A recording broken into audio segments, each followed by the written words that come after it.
All right, we'll take this next caller. Caller, welcome to the show. Thanks for tuning in. Please tell us your name and where you're calling from. Hey, name's Tarek. I'm calling from California. Okay, very good. Welcome to the show from California. All right, what is the Yeah. question for Rabbi? My question is, given that in the middle of the book of Exodus, Moses is talking to God, and God basically says, "You can't see my face, or you'll like die." Right. Why do Christians believe in the Trinity? Like how all the stories of Jesus interacting with people contradict the Trinity, like at every stage. Mm-hmm. Right. Thank you for calling in. If you want to hang up, you can watch in for the answer, okay? Okay. Okay, thank you, sir. Bye-bye. All right, Rabbi, take it away. So the question is, why do Christians, virtually all Christians, believe in the doctrine of the Trinity, which the Trinity is a Christian doctrine. The word was coined by a church father, Tertullian, a Latin church father from North Africa, from Carthage, became a Christian in the year 197. He coined that phrase, coined that word, and it was a very useful word because in truth in North Africa, if you wanted to convert pagans, you wanted to talk about your God in triads. This was an issue, I don't care what your pastor tells you, that Christians were ripping their hair out over. Fighting over this. This was the big fight. The only other fight it wasn't as big as this. The other fight was over when Easter should be celebrated. I won't go there because it's beyond the scope of this show. I do cover it extensively in Volume 1.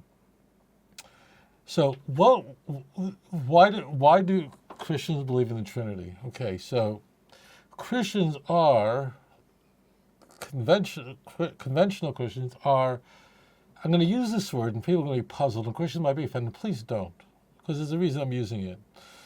Christians are stuck with the Jewish Bible. And to the Christian, I know you're like jerking at that statement, but it means that we are seeing in the Christian Bible, Jesus is completely subordinate to the Father. Completely, okay? I mean, it literally says in John that the Father is greater than I am. Jesus, in John's Jesus, I say John because I'm not going back to Mark, an earlier adoptionist gospel. What that means is beyond the scope of the question. But where we find the highest Christology, that means where we find Jesus the most exalted, is in the book of John. And yet in the book of John, we find the most subordinate texts, where Jesus is completely subordinate to the Father, John 5:30. I could do nothing of my own, but of the one who sent me. But I don't want to get into a lot of it, but to this very deep, because this really could be, in fact, this is one of the longest chapters of my book, okay, in Volume 1. But it is very easy, even though the idea that Jesus is God, that means equal to the Father, he is God, was not only unknown to the writers of the Christian Bible, it would have been considered absolute blasphemy. And I just want one caveat, because I know all the Christians go, they're like throwing things at their TV or their computer or whatever it is, and they're going, but the Jews said that the Jews were going to stone Jesus because he made himself equal with God. Well, and I don't know why Christians say that, because the point of the Gospels is that the Jews are wrong about everything. So the fact that the Jews wanted to stone Jesus and accused him of something he didn't do is exactly find everywhere in the Christian. So why in the Christian Gospels? So why do you use the Jewish response and let's say John 10, 30, 31, 32, 34, 33, 34? Why using the Jewish response to measure what Jesus is saying? It is so clear in the Gospels that non-Christian Jews are wrong about everything, okay? So you understand, and everybody misses that. And I'm like, and I read Christian scholars, and they write this, and I'm going, why are you writing this? This is so. But I will say this point, that if I read the Christian Bible, and one caveat, I'm not going to go into it because the answer will be too long, and if you understand the gods of the Greco-Roman world. When we use the term Greco-Roman, generally we're referring to a period from about 200 BCE to about 200 CE, where gods are not all created equal. There's the great God who created everything, Zeus, Greece, Greek Empire, Jupiter, its equivalent in the Roman Empire, and there's a whole tier of God, the Olympian, the 12, so, and then you finally get to that lowest tier of God. Those are called the Son of God, which you find in the incipit of the book of Mark. Okay, incipit is that, I probably shouldn't use a word that's not conventional, but it means that opening passage. This is the gospel of Jesus Christ, the Son of God. But the point is that in the ancient world, the lowest tier of gods were the man gods, were half God, half man. The emperors of Rome, all of them were made gods when they died. Caligula was this amazing emperor who ruled from 37 to 41, and he managed to become a god before he died. Leave it to Caligula. And they were healing people. Octavius, Caesar Augustus, Vespasian, they would touch. Josephus tells us this. Vespasian, he would touch blind people, touch their foot, and they would become whole. I mean, blind people, he would put spit and thing in their eye, and they become. We know that means the Roman historians are recording this. Okay, Mark's incipit is there to press against Caesar Augustus, that Jesus is the Son of God, and who recognized at the end of Mark, and that's the Roman centurion. That's the elegance of the book of Mark. It's an interesting book, actually. Here's the key point. Even though the doctrine of the Trinity, as Christians believe it today, as orthodoxy, was unknown to first century Christians, I can put a little caveat there. I think any reasonable person can, reading the Gospels, can see what direction it's going in. Okay, when you have Mark, where for the first 8 chapters, no one even know who Jesus is. I mean, no human being knows who he is. And then John, he is walking around going, I am, I'm the bread of life, I'm divine, I am everything. That is a very, very different Jesus. So we can say, okay, look at Mark, and then I'm obviously shooting past Luke and Matthew, moving into John. It's completely different. It is inconceivable that the author of Mark knew anything about Jesus walking around saying things like that, because there's no way he would consider such claims, not of divinity, but claims of authority. It would be inconceivable that he or the Q source would have ignored that. So therefore, I will say this, that I can now look back in hindsight, and it's true, I do have that advantage, and say, I know exactly where this thing is going to go. And it's going to go in one direction, that Jesus is going to be divine. And in fact, by the time we get to Ignatius, the earliest church father, essentially, he is saying that Jesus is God. He doesn't define that, seek to explain it. Not my senses, I am sure Ignatius just did not have the intellectual requisite to possibly explain that, because there's a problem. There has to be one God. If the Father is God, if Jesus is God, you've got 2 gods. How do you work that out? Ignatius doesn't deal with that. But there are very bright minds who are just struggling with this, ripping the hair out of their head. Now, you're not going to get this from your pastor, and if you go to Fuller Theological Seminary, they're going to tell you everybody believed in the Trinity. What am I going to tell you? Okay? It isn't, okay? But every Trinitarian has to reverse engineer it and go back to the Christian Bible, say it was always there, and then use these very torturous texts to prove it. We all know that. So what we see the trajectory where this is going.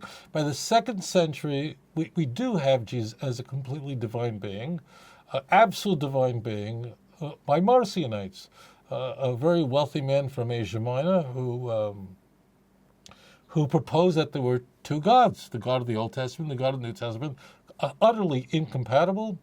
And Jesus was a full-blown God, and it was a very popular. He was ultimately thrown out of court as a heresy, although his ideas would affect the way Christians think to this day.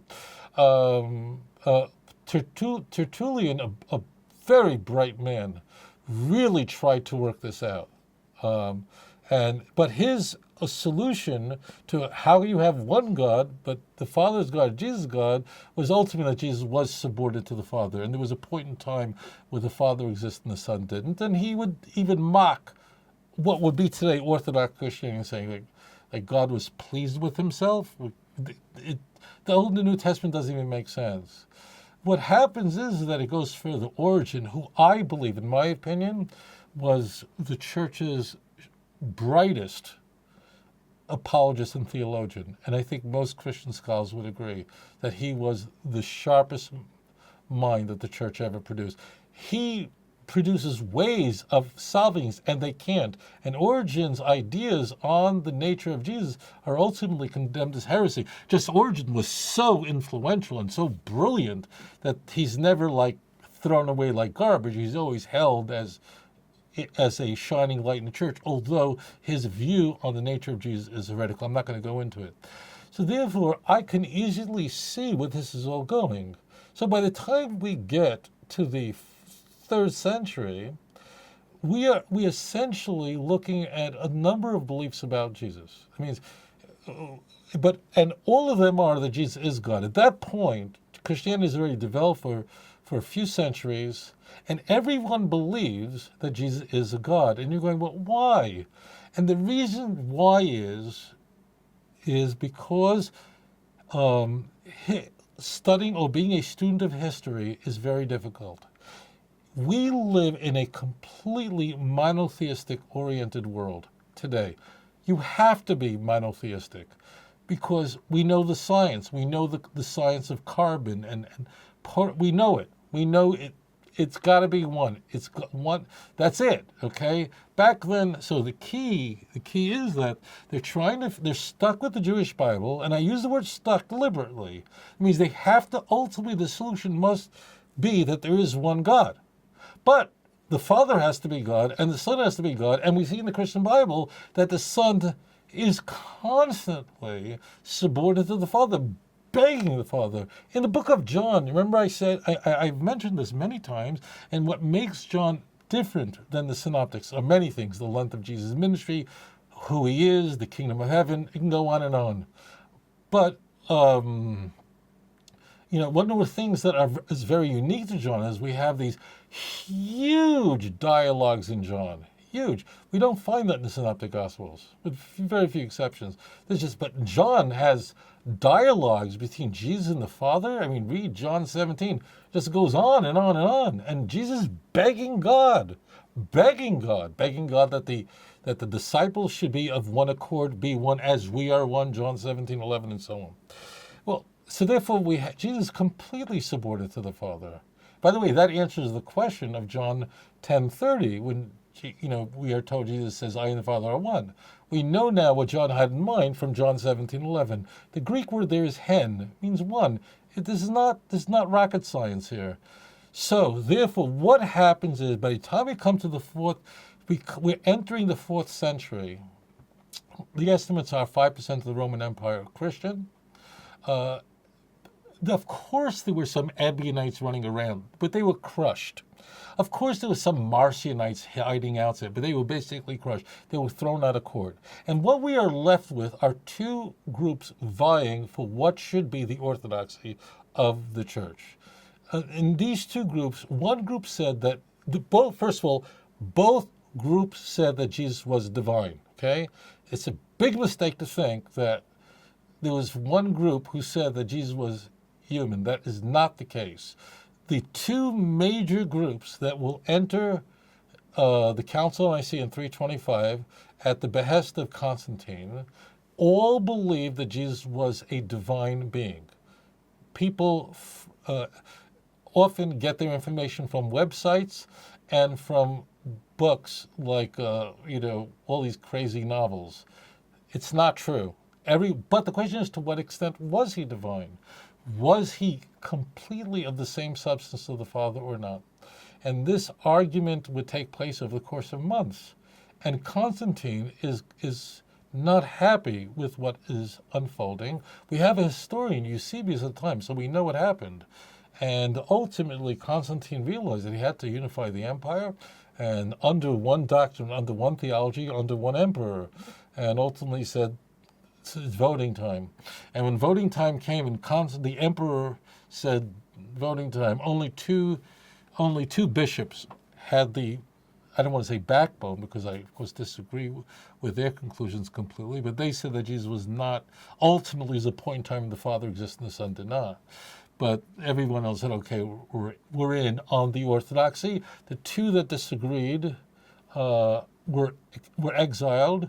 And what we are left with from the Council of Nicaea, and I'd be remiss if I didn't include the Council of Constantinople in 381, where the doctrine of the full Trinity, where the definition of the Holy Ghost, Holy Spirit is worked out thoroughly. And it's a really important time of the Council of Constantinople, because they have Theodosius, who's emperor, and the last emperor to rule of the empire, to rule of the East and West. So this is really important. Of course, at that point, what the doctrine of the Trinity is, as is promulgated as orthodoxy today, is surrender. We give up. I mean, we just give up and just say the Father and the Son are eternal, are light, very light, are very light. They're both co-eternal. Jesus was from the beginning, from eternal as the Father, and of course then you're left with the amazing question: if Jesus was as eternal as the Father, there was never a point in time that the Father existed and the Son did not exist, then what does Son mean?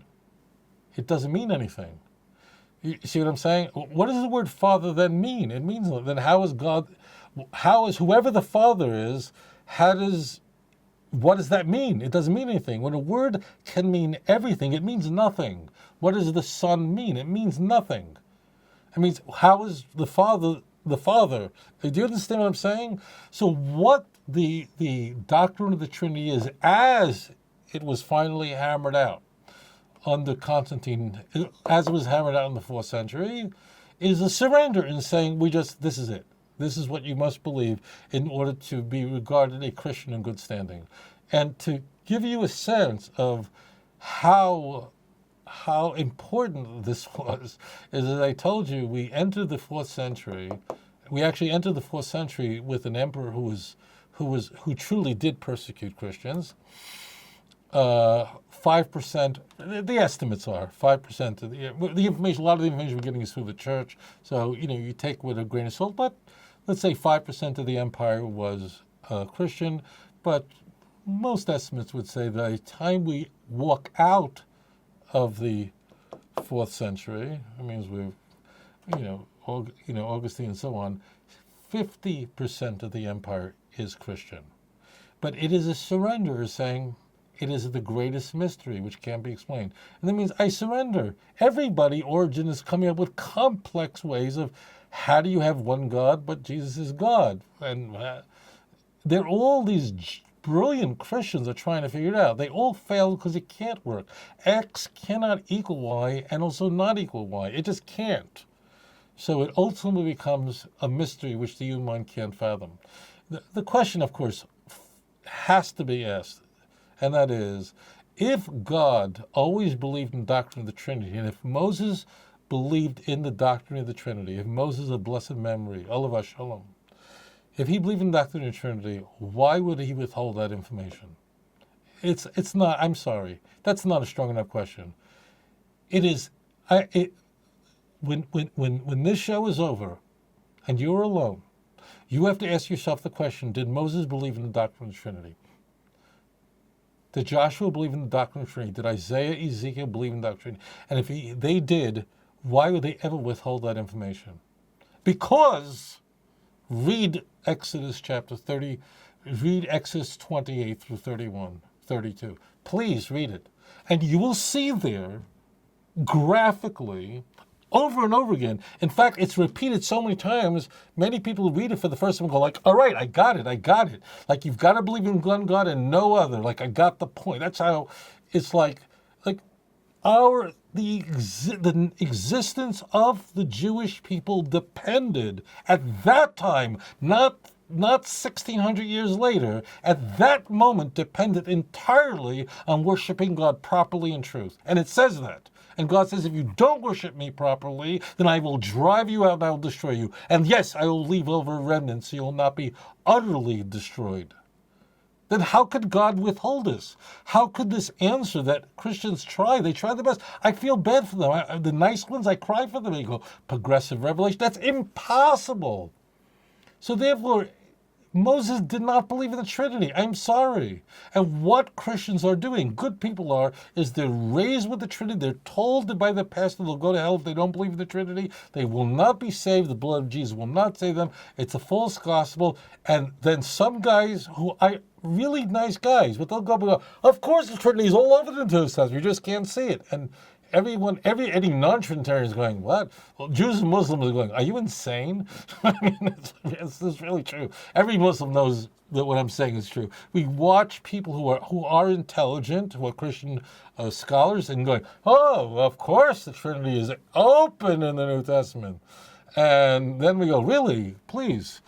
Or it's open in the Jewish Bible. Where? It is nowhere. The best a Trinitarian can do, and you know this is true, is they can seek to go to the Jewish Bible and say that certain words employed by the Hebrew Bible can be construed to mean to convey a plurality in the Godhead or a complex Godhead.